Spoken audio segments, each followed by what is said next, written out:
Well, right now, the greatest need is still sheltering.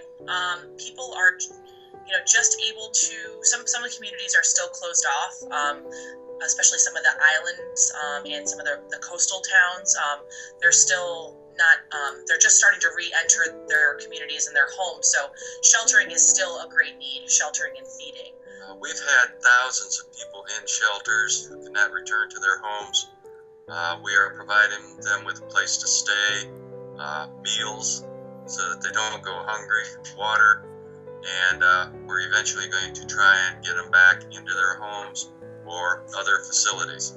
I know that they're planning this week on some bulk distribution items, some cleanup items that are hopefully going to hit the ground and be distributed as well. But right now, it's still pretty immediate post impact, and sheltering is the number one operational priority.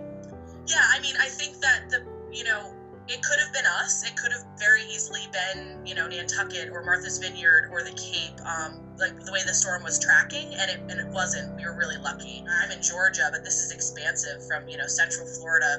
I'm flying tonight up to North Carolina to help them because they're still quite underwater. So I think that, truly we were lucky, and I think that with that luck comes a responsibility to support our neighbors and our communities to the south.